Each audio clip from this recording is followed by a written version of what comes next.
Amém, graça e paz. Deus nos abençoe nesse tempo, né? Esse é o típico culto de domingo de manhã de meia estação, né? Da transição do outono para o inverno, um tempo meio nublado, a gente aqui tudo juntinho, né? Graças a Deus por isso, né? Porque a palavra de Deus, ela vem aquecendo o nosso coração, ela vem com o propósito de nos edificar, ela vem com o propósito de nos tornar homens e mulheres melhores. Amém? Quantos têm esse desejo no coração de se tornarem melhores? Amém? Todos nós temos, né? Graças a Deus.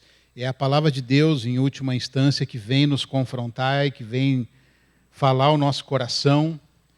E Deus, apesar da nossa humanidade, apesar da nossa meninice, apesar de todos os nossos defeitos, Deus ainda nos ama e nos trata com amor, amém?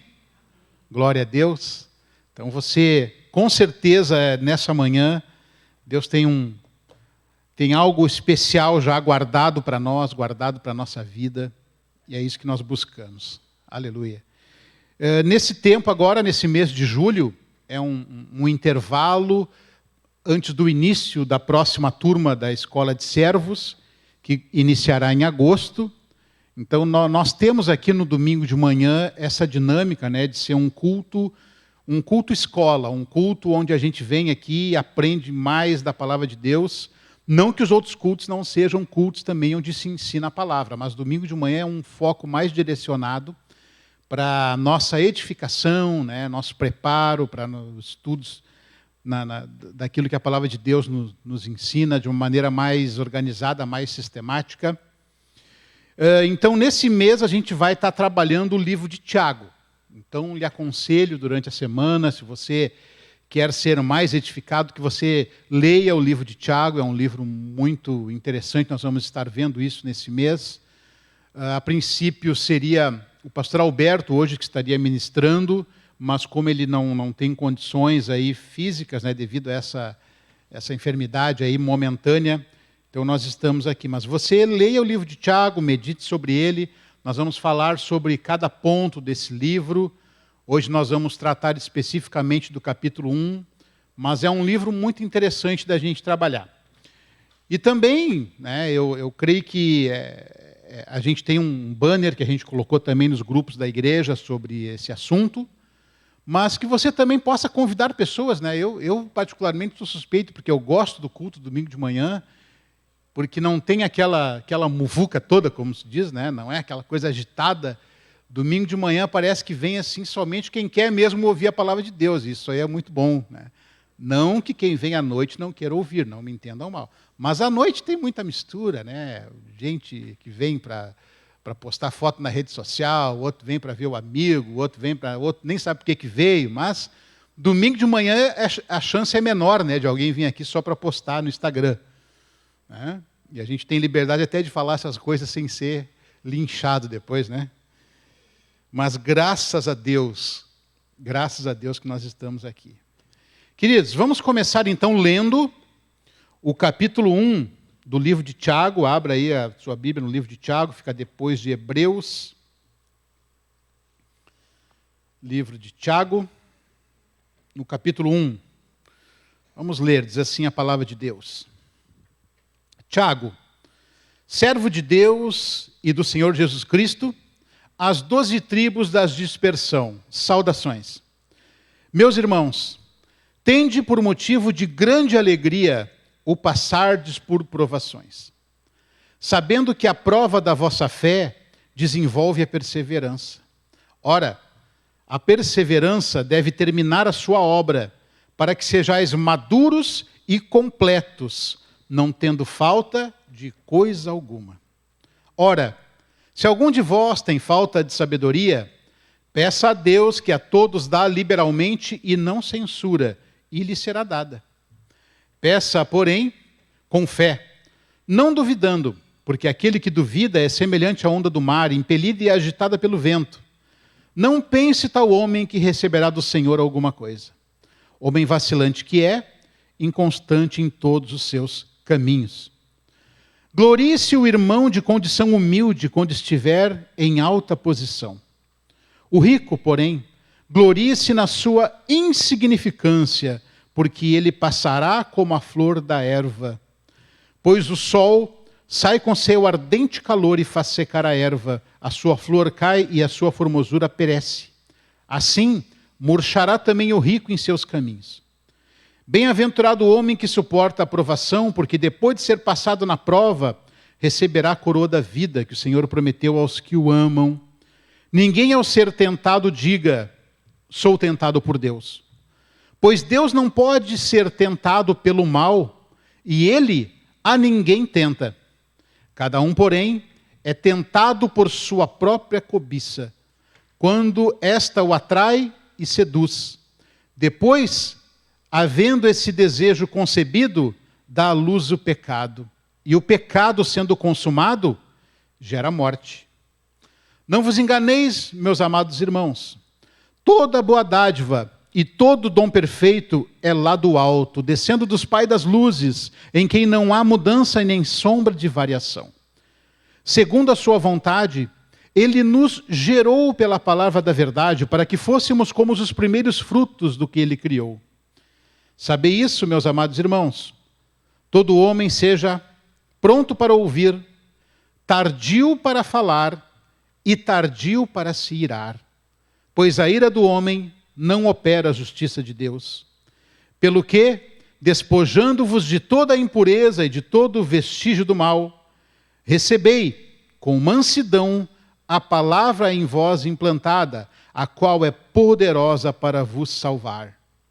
E sede praticantes da palavra, e não somente ouvintes, enganando-vos a vós mesmos. Se alguém é ouvinte da palavra e não praticante, é semelhante ao homem que contempla no espelho seu rosto natural, e depois de se contemplar a si mesmo, vai-se e logo se esquece de como era. Aquele, porém, que atenta bem para a lei perfeita, a da liberdade, e nela persevera, não sendo ouvinte esquecido, mas executor da obra, este será bem-aventurado no que realizar. Se alguém cuida de ser religioso, mas não refreia a sua língua, antes engana o seu coração, e a sua religião é vã. Pois a religião pura, imaculada para com nosso Deus e Pai é essa: visitar os órfãos e as viúvas nas suas aflições e guardar-se incontaminado do mundo. Amém. Esse é o primeiro capítulo desse livro. Esse é um livro, ele foi escrito, embora o nome Tiago, ele não foi escrito pelo irmão de João lá, sabe aquela musiquinha Pedro, Tiago, João, no bar... Não foi esse Tiago que escreveu. Quem escreveu esse livro foi o Tiago, que é denominado por Paulo como o irmão de Jesus. Na verdade, isso é o conceito mais aceito teologicamente, é esse, que foi esse Tiago que escreveu. Porque o outro Tiago, que se fala ali no início dos apóstolos ali, esse Tiago, ele foi, lá no livro de Atos narra que ele foi morto por Herodes, então ele não teria como ele ter escrito essa carta. Então o mais aceito é que o autor dessa carta seja Tiago, então o irmão de Jesus. E ele começa essa carta endereçando ela às 12 tribos da dispersão. Isso é interessante porque no contexto em que essa carta foi escrita, esse é um dos primeiros, se não o primeiro livro que foi escrito da Nova Aliança, aqui sobre o título de Novo Testamento, por assim dizer. É um dos livros mais antigos, é um dos escritos mais antigos que se tem notícia. E ele trata de uma época de grande perseguição.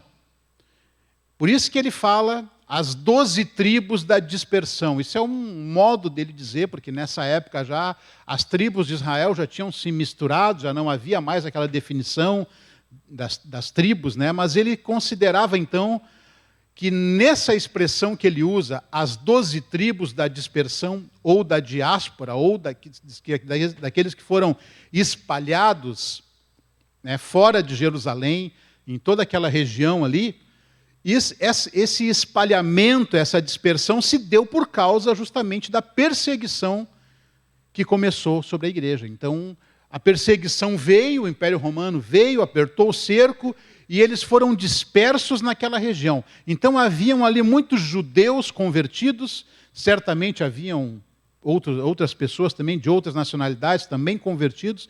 Então, essa carta era direcionada a essas pessoas que estavam, vamos dizer assim, estavam se escondendo da perseguição.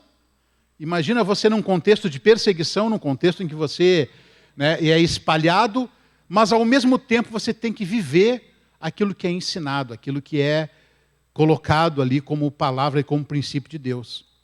Então essa carta de Tiago, ela é endereçada a essas pessoas e ela tem uma finalidade específica. Ela é uma carta muito interessante do sentido, né, de valores, no sentido de doutrinas e ensinos e direção naquilo que é a vida cristã. E certamente os temas que são tratados aqui eram temas que eram próprios à realidade que eles estavam vivendo naquele momento. Então a gente vê nesse capítulo 1, aqui ele trata mais no sentido da prática daquilo que é ensinado, ele fala sobre a coerência daquilo que é falado e daquilo que é praticado. Isso para o judeu, principalmente, isso tem muito valor, né? A coerência do discurso com a prática. Depois, mais tarde, nós vamos ver no capítulo 2, vai ser tratado também sobre a questão da fé e obras. Né? No capítulo 13, ele fala mais sobre sermos, de fato, né, praticantes da palavra, né, controlando o uso da língua também. No capítulo 4, ele fala muito sobre o apego ao mundo, o apego aos valores mundanos. E no capítulo 5, ele trata bastante também sobre injustiça social e sobre como a comunidade naquela época deveria viver a palavra de Deus. Então é um livro muito interessante da gente ler e tirar muitas lições valiosas para nós, até hoje, né, sobre o livro de Tiago. Amém, meus queridos? Glória a Deus. Então aqui a gente pode ver um tema que ele fala aqui do versículo 2 até o versículo 8, ele fala que tende por motivo de grande alegria o passar por provações, sabendo que a prova da vossa fé desenvolve a perseverança, e a perseverança deve terminar a sua obra. E ele fala aqui no versículo 4 ainda, para que vocês sejam maduros e completos, não tendo falta de coisa alguma. Aí depois ele fala também da sabedoria, né, do versículo 5 ao versículo 8. O que Tiago está dizendo aqui para eles? Certamente, muitas pessoas nesse contexto de tribulação, nesse contexto de perseguição, nesse contexto em que tudo que você fala ou tudo que você emite opinião, você é perseguido, isso parece familiar nos dias de hoje, né? Então, nesse contexto de perseguição, nesse contexto de aperto, nesse contexto, sabe, de muitas vezes até de discriminação, e a gente tem que lembrar que a igreja, na sua grande maioria, né, dos irmãos que se converteram nessa época, eram pessoas, digamos assim, pessoas mais simples da sociedade, eram na sua maioria camponeses, pessoas que viviam, né, da pecuária, da agricultura, pessoas de condição um pouco mais humildes, mas pessoas que entregaram a sua vida verdadeiramente a Deus e que com certeza sofriam injustiças, sofriam perseguições. E aqui Tiago está dizendo assim, olha, vocês têm que ter por motivo de grande alegria quando vocês passam por provações. Então eles eram alvo de todo tipo de injustiça. Por quê? Porque eles não se adaptavam ao sistema da época. Eles eram acusados, inclusive, de canibalismo. Como assim canibalismo? Canibalismo. Porque, segundo aqueles que acusavam eles, uma vez por semana, ou uma vez por mês, ou de tempos em tempos, eles se reuniam em algum lugar para comer a carne e o sangue de alguém.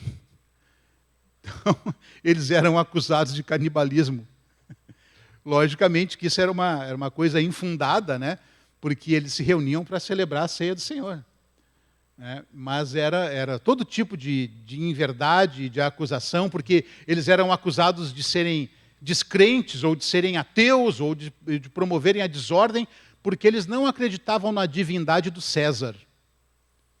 Porque na época o César, o imperador, era como se fosse a figura do próprio Deus. Então, o próprio César deveria ser adorado como Deus e o povo não fazia isso. Por isso também era motivo de perseguição.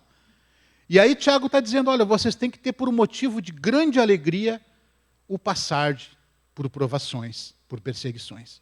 E aí a gente se pergunta, né, mas quem é que vai se alegrar com perseguição, né? Será que tem alguém que vai ficar, né, humanamente falando, alguém que vai se alegrar porque está sendo perseguido? Logicamente que tudo isso ele está falando num contexto em que essa perseguição veio por conta da sua fé, por conta de que eles entregaram o coração para Deus e começaram a ser perseguidos. Isso era motivo de alegria. Por quê? Porque no contexto daqueles que imitam ao Cristo, né, a gente pode lembrar que quando o apóstolo Paulo passou um tempo lá na cidade, se não me engano, não sei se foi em Bereia ou em outra cidade ali, alguém me corrija se eu estiver errado, mas naquele tempo que Paulo passou ali 1 ano discipulando os irmãos, ensinando para eles, eles foram pela primeira vez chamados cristãos. E o termo cristão significa literalmente os pequenos cristos. Aqueles que eram semelhantes, que eram parecidos com Cristo. E Cristo é narrado pelos profetas, inclusive, como homem de dores, homem que sofreu perseguição, o homem que foi moído pelo nosso pecado e pela nossa transgressão. Então, se Cristo, que é o nosso modelo, se Cristo, que é aquele que se entregou para nós, sofreu perseguição e sofreu injustiça, por que então que nós, seus discípulos, estaríamos imunes dessa perseguição? Então, se Cristo, a Bíblia diz também, acho que no livro de Hebreus mesmo, o apóstolo Paulo fala que ele aprendeu a obedecer pelo sofrimento. Ele aprendeu a obediência por aquilo que ele sofreu. Então, se o próprio Cristo, Filho de Deus, ele foi submetido a também ser ensinado através do sofrimento, e a Bíblia relata ele como homem de dores também, então por que razão nós também não passaríamos por isso? Então, a grande questão aqui não é o sofrer ou não sofrer.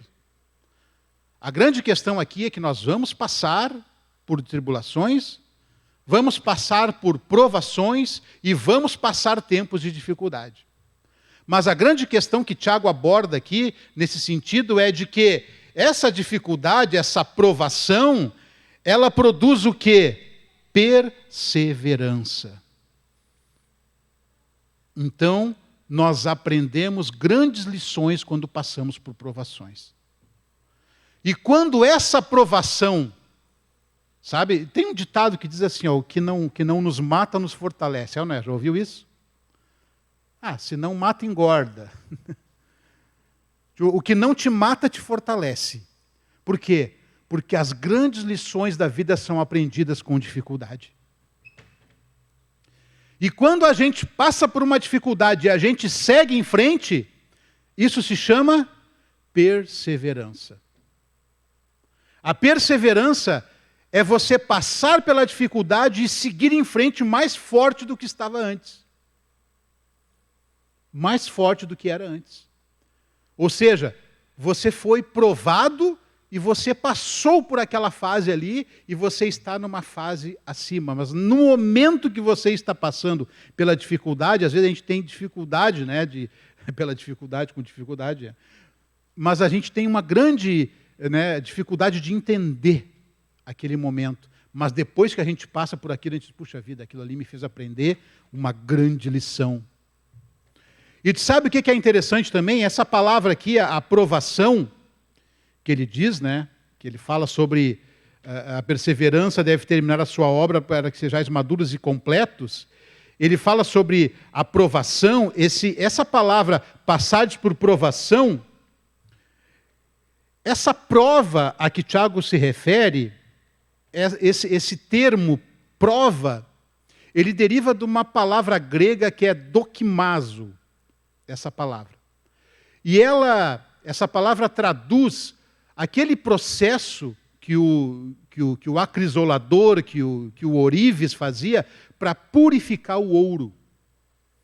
Isso esse termo se refere a isso. Quando ele provava o ouro, quando ele colocava o ouro ali, submetido a uma temperatura, algumas impurezas no ouro, algumas impurezas, quando é submetido a uma temperatura X, elas vão para a superfície.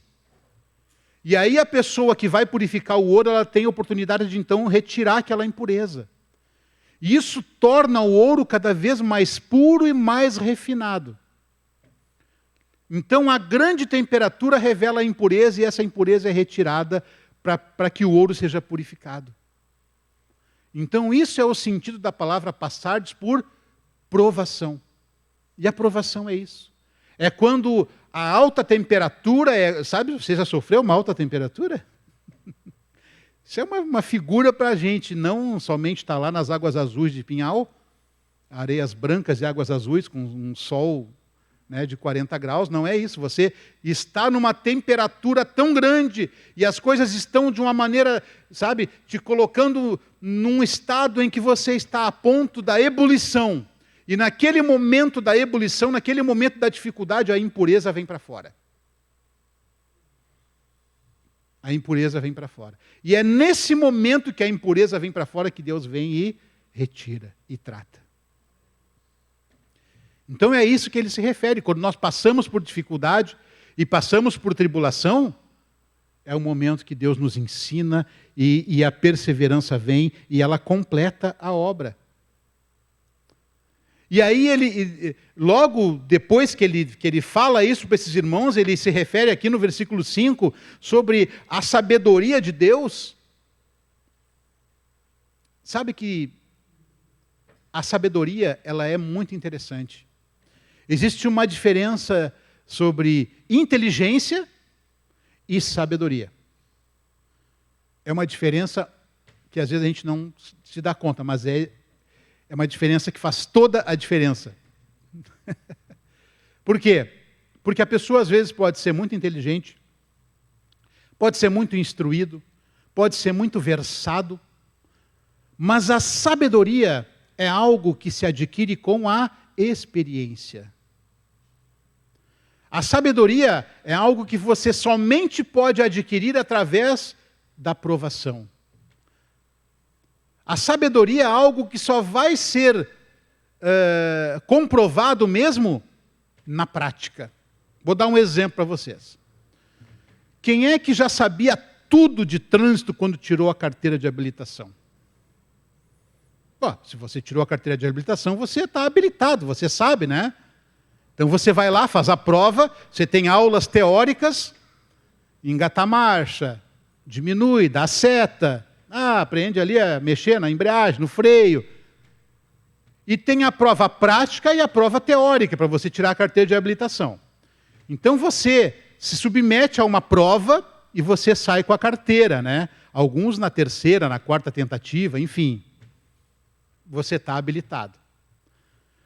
Mas você só vai entender mesmo o trânsito depois que você andar com seu carro no horário de pico na Assis Brasil, pegar a freeway, momento que você passa por situação em que você está num cruzamento e você vem vindo e vem outro carro junto, e aí você, naquele momento, a teoria vai embora. A teoria some.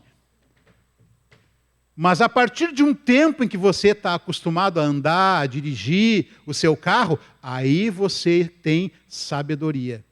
Antes você tinha todo o escopo teórico, você tem sua carteira, você está habilitado, você sabe tudo, mas você só vai aprender mesmo dirigindo.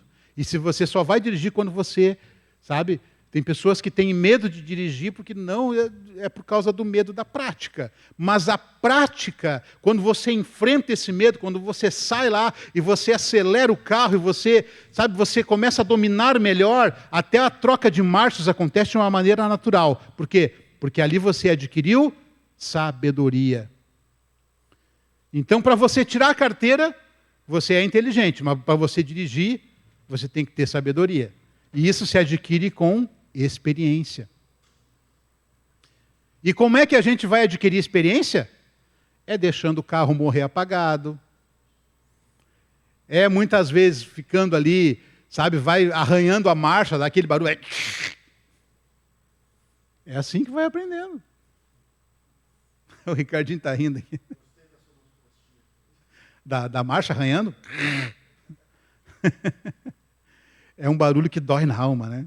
Mas faz parte. Quebra um espelho, arranha na garagem, arranha aqui para fazer a baliza, né? Mas faz parte. A pessoa vai aprendendo assim. E assim também ele está falando dessa sabedoria. Ele está dizendo, ora, se alguém tem falta de sabedoria, peça a Deus que todos dá liberalmente e não censura. Em outra tradução diz, Deus não impropera. Quem é que tem essa tradução aí? Essa versão. Que e Deus dá liberalmente e não impropera. Aí você, mas impropera? Podia botar um termo mais, né? A impropera quer dizer que Deus não vai negar. Deus não vai dizer assim, não, só um pouquinho, eu já te dei sabedoria, agora te vira. Não é assim. Deus pode nos dar essa sabedoria. Aí a grande pergunta, eu peço a Deus a sabedoria e Deus dá.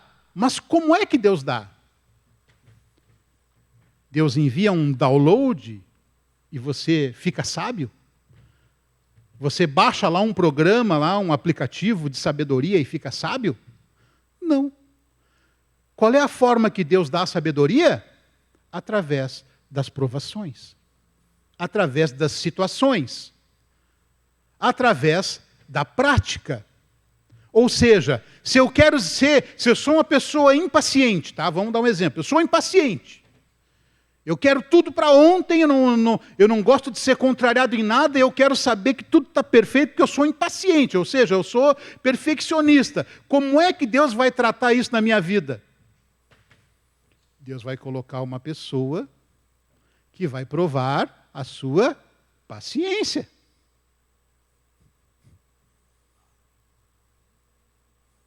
Alguém está se identificando.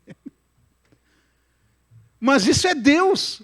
Diz, mas que coisa, essa pessoa aqui enviado de Satanás. Não, foi Deus que enviou para provar a tua paciência. A pessoa vai ser instrumento de Deus para que tu seja paciente. Mas eu quero ser mais amoroso. Tu quer ser mais amoroso? Deus vai colocar pessoas diante de você para que você exercite o amor. E qual é o amor mais aperfeiçoado que tem, que Cristo falou? Vocês têm que amar os seus? Quem é que pode falar aí? Seus inimigos. Então, se você quer provar o seu amor, Deus vai colocar um monte de inimigo ao redor de você. Para provar o seu amor. Você acha que vai ser tudo certinho? Não, é assim que Deus vai nos ensinando. Então, a sabedoria que Deus nos dá é isso. E ele fala ali, peça, porém, com fé, não duvidando, porque aquele que duvida é semelhante à onda do mar, impelida e agitada pelo vento. Não pense tal homem que receberá do Senhor alguma coisa, homem vacilante que é, inconstante em todos os seus caminhos. Então, por isso que ele está falando, isso aí tem um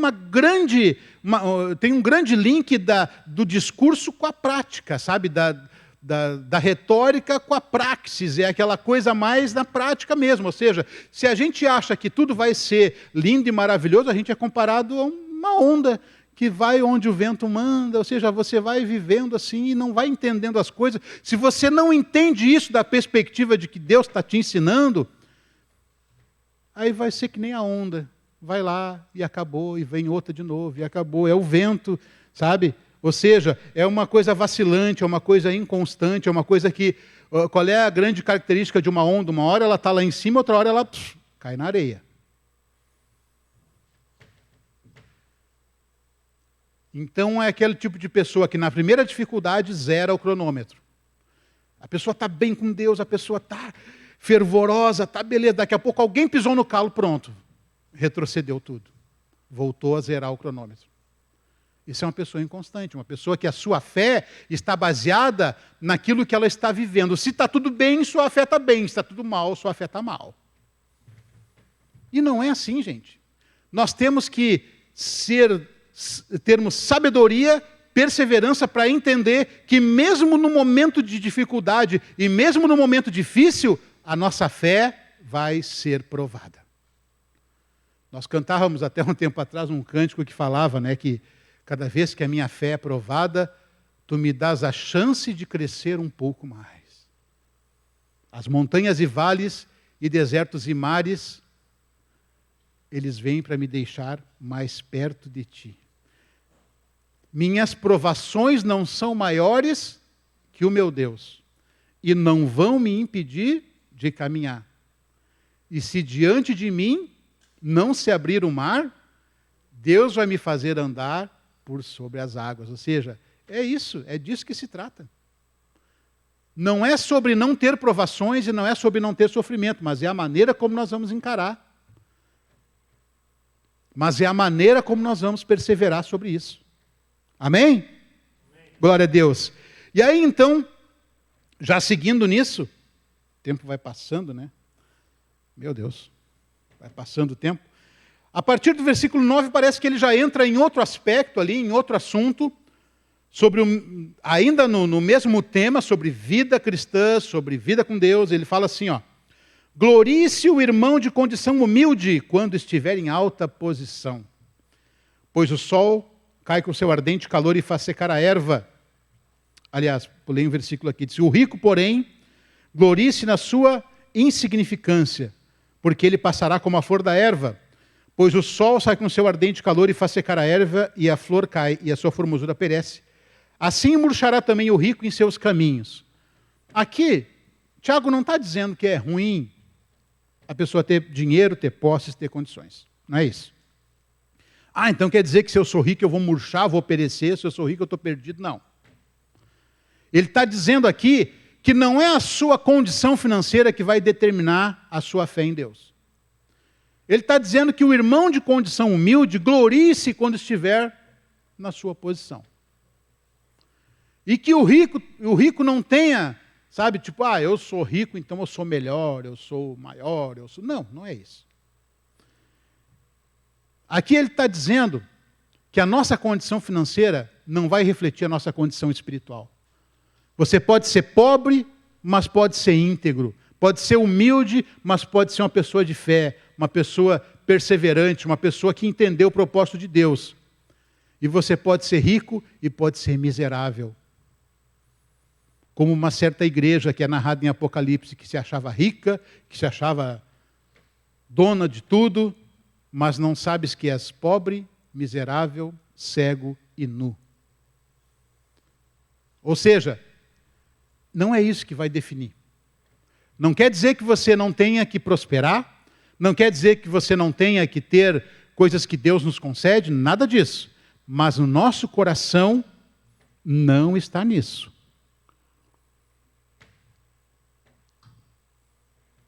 Porque muitas vezes a pessoa pode cair naquele engano de dizer assim, puxa vida, como eu não tenho carro do ano, então eu sou um pecador.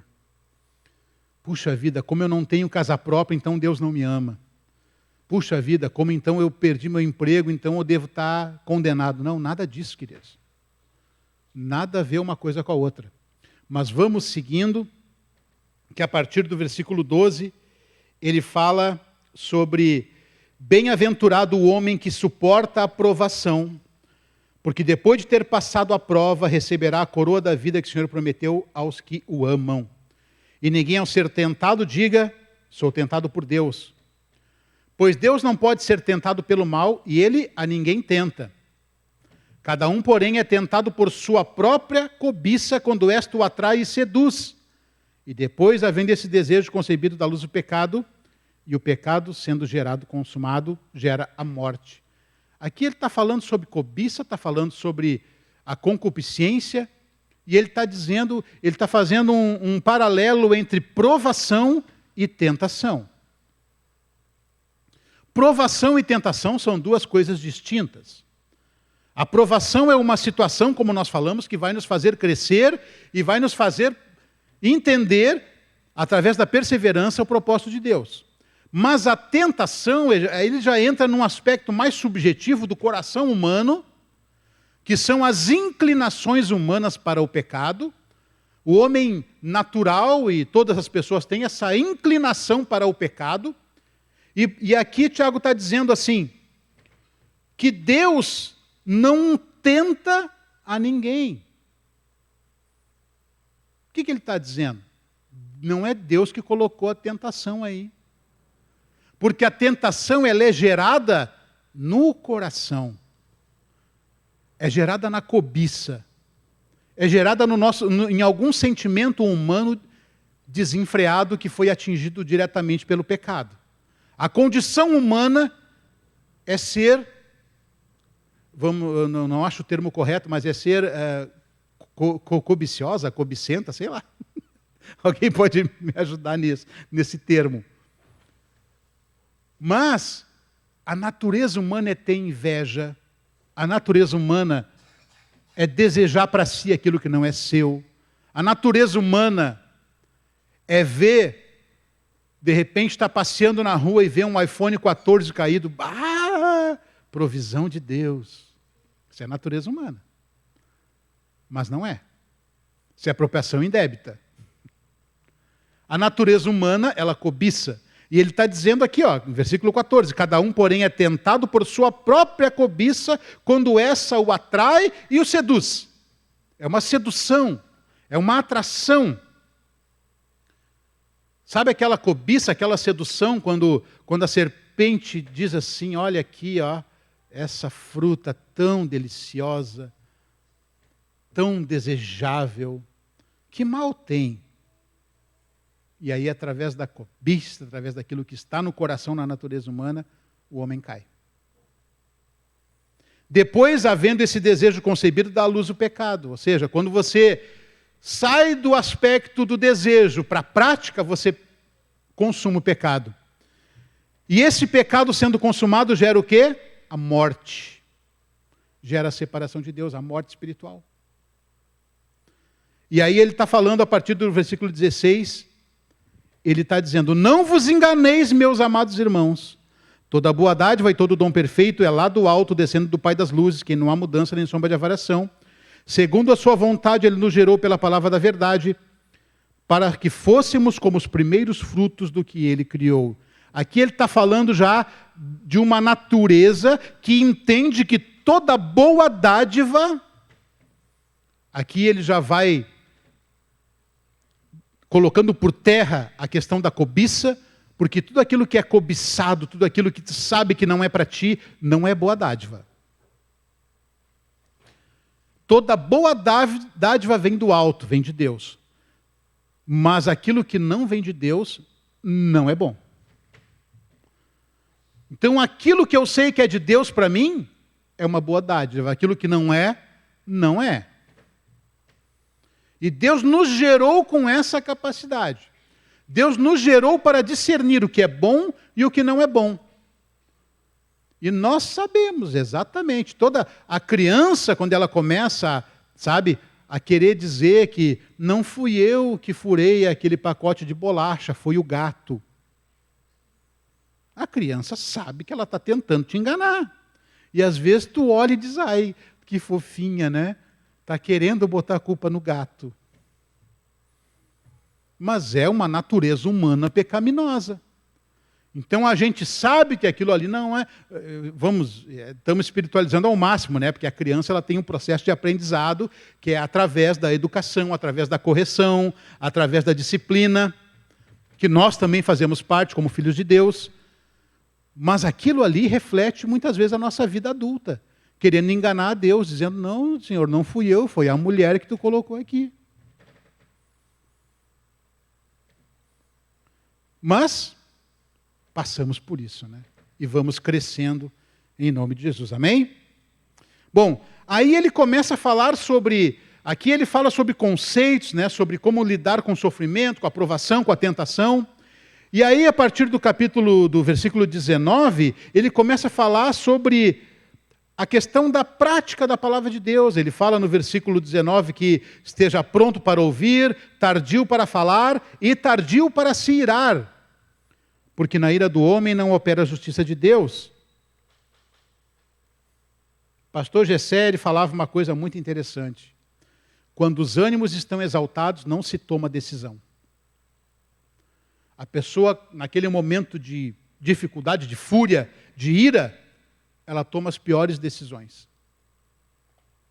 Então, nesse momento, melhor é se acalmar, analisar melhor, deixar a poeira baixar, como se diz, e depois, então, tomar alguma decisão.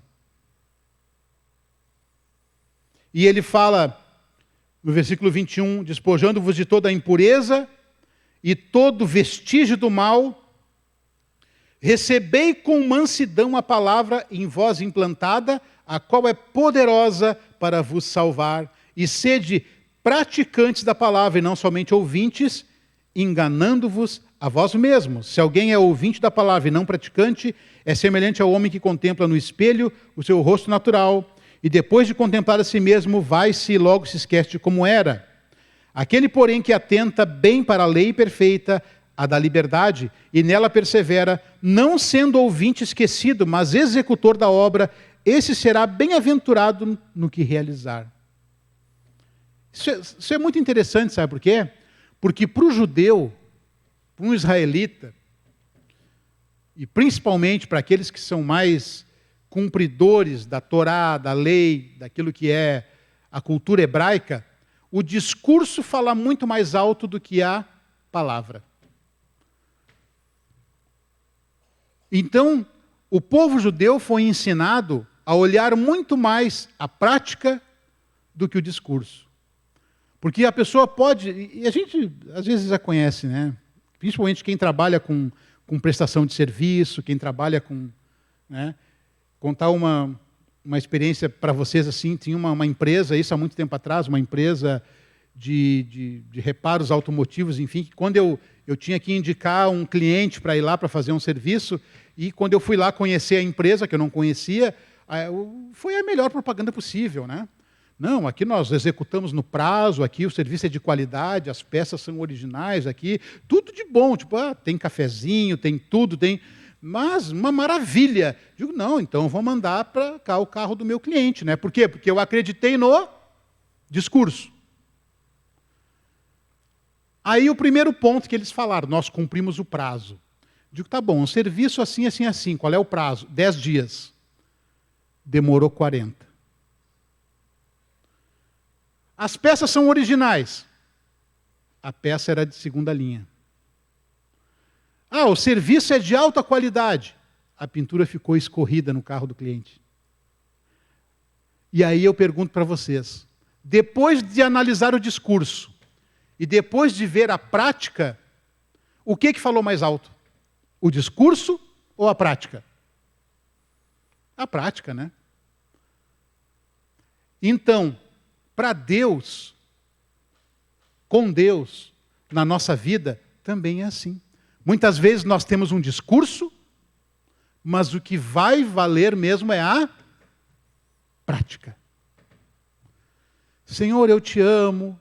Senhor, tu é tudo para mim. Mas na sexta-feira de noite eu estou na balada. O que vale mais, o discurso ou a prática? O que vai falar é a prática. O que vai falar muito mais alto é a prática.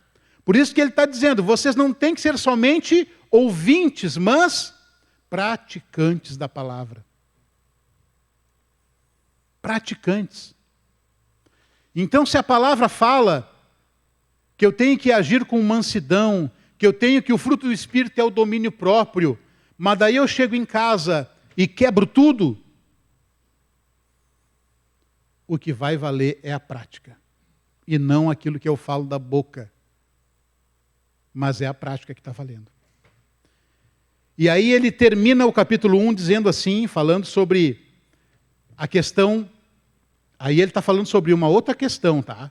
Falando sobre religiosidade, sobre cumprimento de normas e ritos. Ele está falando assim, ó. Se alguém cuida ser religioso, mas não refreia a sua língua, antes, engana o seu coração. A sua religião é vã. Aí, nesse ponto aqui, eu parei um pouco e perguntei para para Deus, Deus, mas o que é eu mesmo com as minhas palavras enganar o meu coração? Como é que eu vou conseguir enganar o meu coração? Com as minhas palavras, eu enganando o meu coração. Aí eu lembrei de Jacó, quando teve uma experiência com Deus no Vale de Jaboque. Quando Jacó lutou com Deus, quando ele ficou a noite toda lutando, e no final, Deus pergunta para ele, qual é o teu nome? E ele diz, meu nome é Jacó. E aí Deus diz assim, não te chamarás mais Jacó, mas Israel, porque lutaste com Deus e prevaleceste. Para mim, aquele momento foi o momento que ele disse assim, ó, meu nome é Jacó. E algumas linhas teológicas dizem que Jacó significa o enganador, mas não é isso. Na verdade, o Jacó é o suplantador, é aquele que vai em busca do seu objetivo. Ele foi em busca de algo que ele determinou e ele queria aquilo ali. Ele era o suplantador, só que ele, no meio do processo, ele utilizou de meios não muito lícitos, né? Ele utilizou de engano, de mentira, de falsidade. E ele errou no processo, mas ele estava acertado no seu propósito. E esse momento foi o momento que Deus acertou a vida dele, porque ele disse, olha, eu sou realmente Jacó, eu sou mesmo aquele que fez, que aconteceu e tal, e ele abriu o coração naquela hora, isso eu falando, né, é minha interpretação, e aí Deus diz assim, ó, então agora tu te chamarás Israel, que significa o campeão de Deus, aquele que lutou com Deus e prevaleceu. Ou seja, ele não enganou o seu coração, mas ele foi sincero naquilo que ele era. Ele disse assim, Deus, eu sei que eu tenho que ser paciente, mas eu não aguento mais o Ricardinho. Ele me incomoda muito. E aí Deus diz assim, tá bom, agora que tu admitiu isso, então agora tu vai conseguir amar o Ricardinho. É assim que nós vencemos. Não é enganando o coração e dizendo, sabe, não, Ricardinho, tu é amado, querido, mas lá dentro está querendo moer. Está querendo esfregar assim a cara no asfalto. Não, mas tu é querido, amado. Não, não é isso, queridos. É tratar com verdade, não enganar o coração. Aí ele diz assim, encerrando aqui, esse capítulo 1, ele fala, a religião, nós sabemos que nós não buscamos religião, nós temos um Deus conosco, né? Mas aqui o contexto que ele usa é esse contexto, porque a comunidade estava se formando no meio de perseguição, mas eles estavam consolidando esses valores de comunhão e de igreja. A religião pura e imaculada para com nosso Deus e Pai é esta, visitar os órfãos e as viúvas nas suas aflições e guardar-se incontaminado do mundo. Aí ele dá um discurso prático para eles. Se vocês querem serem homens e mulheres de Deus, assistam as viúvas na sua necessidade. E não se contaminem com o mundo. Isso que vocês têm que fazer. Ou seja, no meio de toda dificuldade, no meio de toda tribulação, eles têm que praticar a palavra de Deus. Ou seja, vai e faz. É como se Tiago estivesse dizendo assim, tem muita necessidade no nosso meio e vocês estão preocupados com vocês mesmos. Se doe. Doe-se para alguém. Doe a sua vida, doe o seu tempo, doe a sua natureza de Deus em favor do outro. Isso é a prática. Amém? Glória a Deus, né? Aleluia. Bom, chegamos aqui então no final do capítulo 1. Nós vamos passar agora para a ministração da ceia. Quero chamar aqui a Adriana para nos conduzir nesse momento. Você pode ficar em pé em nome de Jesus.